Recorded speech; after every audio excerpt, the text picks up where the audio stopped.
Hello Uganda, hello LMTV Uganda, hello LMTV fans. Mugamba mutabanange mwena abalungi mwena abekumide ku mukutu ku TV nambe mu Uganda munene kyasinzo kuwa eggulire erikwatagana ku ba celebrity bo. Eggulire banange ekiri mu Uganda naye nga banange tugenda kubanga tukuwa amawulire ebya Grace Kani wabiwulide, ebya Dr. Sebunya, Rema Namakula nabyo bimanyi, ebya Jackie Chandiru tula butuzi tova ku lutembe gagadde LMTV Uganda wano okekuletera amawulire nenga mugamba mukyanso ko babuzaako mwana abatabira e Dubai, abatabira e Qatar, abatabira e Canada, abatabira e Nigeria, abatabira mu groups ezenjawulo ku Facebook, abatabira ku Twitter, Instagram. LMTV fans mugamba mutamba babuzaako mwenna nenga mwebale nabena je mutusako engalo mbebaliza ddala mwebale kola mwebale kuyiya mwebale kutetenkanya mwebaza kutetenkanya abaana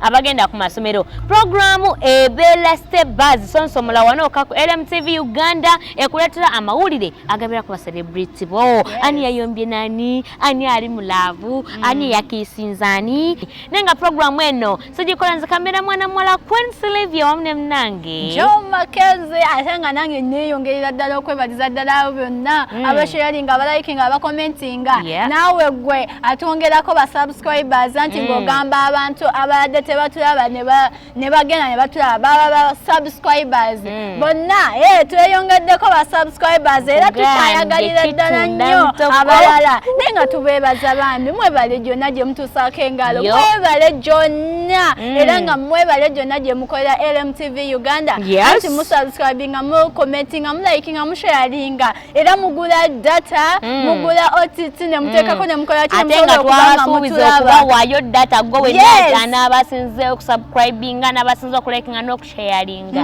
data wa mwezi mulamba naye nga lero tulina amawulire g'amaanyi nnyo ga kitunzi nnyo ate gakoze nnyo lunaku lwa leero program Stepbazi sonsomola tuba tukusonsomola mu busomyo byonna ne tutuukayo mu bwongo bwe ne tutuukayo mu musaayi gwe tuba tusonsomolayo busonsomozi yefe basitebazi nenga olunaku lwa leero mukwano watiddekowa galiwoge tuba tutandika naye mwana gwe nkubulire mwana muwala Grace Kani banange ali mulavu banange yavuddeyo yenagamaze okwagala kojja kitonsa si musango banange yagamize okwagala kojja kitonsa si musango nze okukisinga kojja kitonsa si musango ate teyawuliddemu wadde n'ensonyi okukisinga kojja kitonsa yalaze feelings eri kojja kitonsa nange oli omulabi wa LMTV ayinza okwebuuza nti yeyi beekisingiddewa munange mwana muwala Grace Kani yabadde akoze akabaga kapate munange nga mazaalibwa gaani nga kojja kitonsa kakati munange ye kojja kitonsa nga tabimanyi nako ali eri ali mu kujjanjaba abalwadde be ono atalina gundi ali mu kujjanjaba ebyabakyala naye nga wemanya abakyala tubeera n'ebirwadde ensonga China chamanyi munange nga ye Grace Kani ali mu kwetala akola kana ategeka kali kalandi kyakasinga omunyumira anatuula wabiki banange tuli awo ffe omanyi ffe twagamba basalebu bwe babeera naffe we tubeera tuli eyo munange tutudde yenno tetwabaddeyo twabaddeyo nga tuli awo tugamba banange kyekigenda mu maaso wakimanya tuse n'engamba timu kamali tulengera kamera zirengera zokka twagenza okulaba ng'omukulu kojja kitonsa ayingirawo twagenza okulaba alinganga awungiriridde neŋŋamba yiye what is going on tugamba Grace Kani yatuyise ku kabaga tugende tukwate omukolo gwe nenga nange sibitegeera munnange nga kojja kitonsa tayingirawo ng'akalulu tekavuga nga bannange zihaga nga teziruma batuusaawo mwana muwala ayimbye nkuwelavu naye tosimula awo Dono muwalo no. Yo Viola na Shitende. Akati munanga atandika okuyimba nkwela vuneto simula. Ko Grace Kani mwe basire Queen balaba temusembera.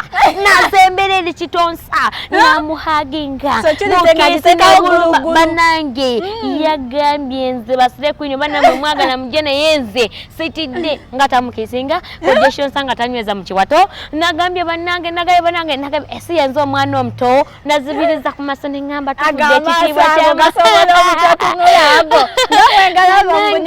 Mwana gwena ulidanga ombiri gonna guyise ngaba banango no mwana chichi yatukoze kirwa kineyogerera nnyo namwe kenyinnyini kambalage ebyabadde ewa Grace Kani ngate a surprising omwagerawe amubwat akatiketi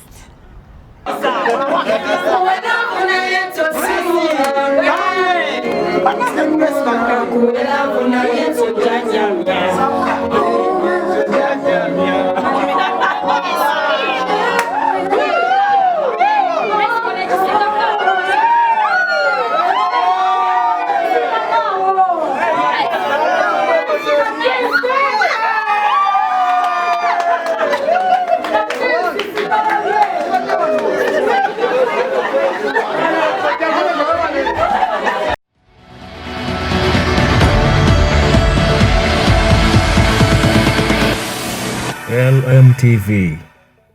Let's go fast. Era ngamba kulisayo nnyo mweri eggulire lye mulabye lya mwana muwala Grace Kani. Nga kuba abantu abakubala mu maaso. Naye Kojja Kimbo yavuddeyo ye n'agamba ate ng'ono Kojja Kimbo agwenjogerako ye yatendekera ddala ono Kojja Kitonsa ebyo ebyokutunda habo. Yavuddeyo n'agamba n'agamba bannange nze nadde sibitegeera.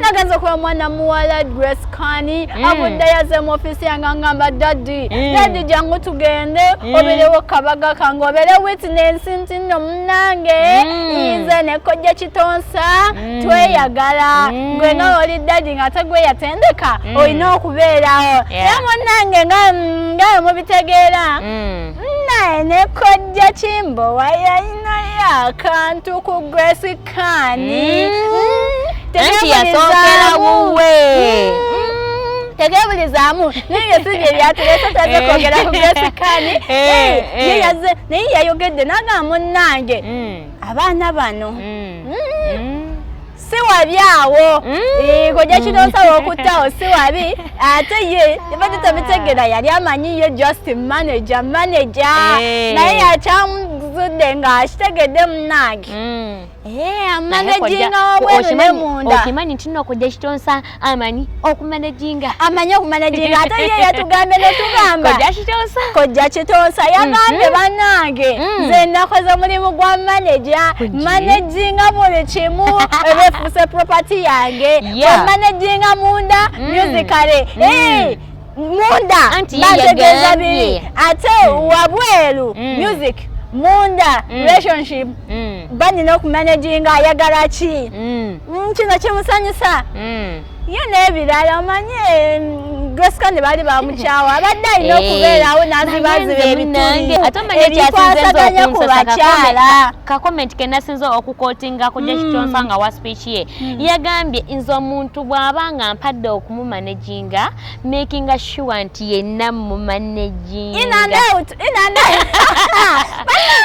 Kojja Kitonsa bannange nekati awone nebuuza bannange ekyabadde wali no nga Kimbo wayagatta nengamba kati oba yawulira atya bambi ekintu yakita munnange nakirekera mutabani kyamulumira munda bagamba like a father like a son. Okay. Bwe yiba kitweyogerera nnyo lwaki bibalagaako nabo ne balaba Kojja Kimbo wanga wa speech ye namwe Kojja Kimbo wanga yeyogerera nga abyogerera byonna ebyabaddeyo ne byabadde tasuubira n'abirabako mubyerabireko nammwe Jango katuyimbiremu tusobole okwekwako mu bifuba manager omuyimbi akwate sente ezo manager omuyimbi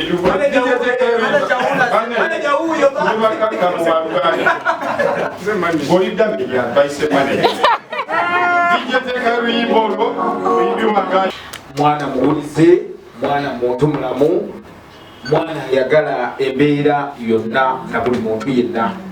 Bino bye bibala ebimu ebivuddemu bwe ntunula olwaleero nga ndaba nti yamanejinga omuyimbi omunene Grace Khan. Naye nja kusaba Grace Khan ogondere nnyo Kojja Kitonsa. Mwana muwulize, mwana wa mpisa. Ebbanga lye namalwa nga nkolagana naye ye muntu gw'otuma n'omugamba njagala ekintu bwe kiti, oba ye muntu gw'ogamba nti tugenda kukola ekintu bwe kiti, n'avuga okulaba nti akimanyi era akyagala. Kyenja okusembyayo oba kyenja okwagala,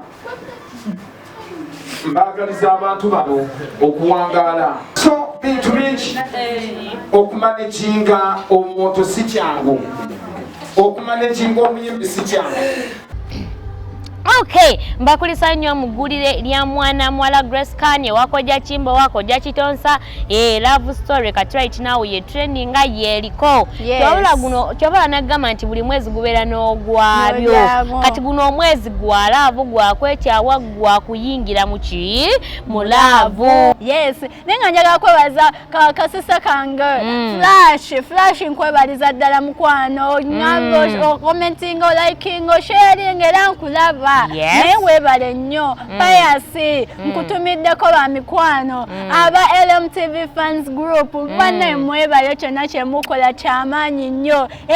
Mbeerako nga mbalaba naye nga temukitya banange temunyigira zembeera yeeyo mukamoli but anyway mbaagala nnyo era mba treasuringa kyonna kyemukola kyamaanyi nnyo ddala. Yes, nenga mbadde balabi balungi okuva lye twatandikidde mpaka waneeno bagamba nalimu obulungi agira nanyuka natera nazo obulungi akola ki ava mu ddiiro. Munnange nyongera okutumira aba LMTV fans celebrity ani Aisha banange nakiwala banange okola kyamaanyi nnyo gwe okulayikinga Muyingo Henry Kato Owen Peter banange mukola kyamaanyi mwenna wenna oba nkukonyeko basikukonyeko okola kyamaanyi banange mbagala nnyo mwongere okulayikinga mwongere okusubscribinga mwongere okusharinga n'emikwano gyo. Genda ku Facebook, genda ku Twitter, genda ku Instagram, ogenda ne ku YouTube channel yaffe LMTV Uganda. Tugenda kuba nga tuwasibula tulabagane ate olunaku olw'enkya.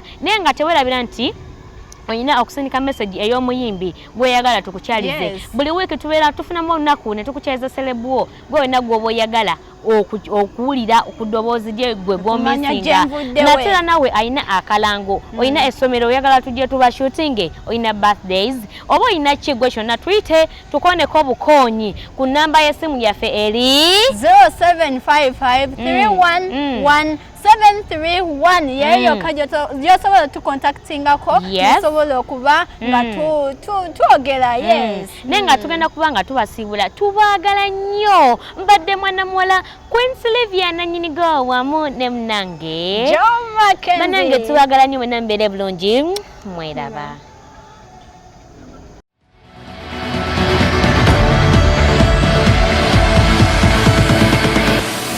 LMTV. Let's go fast.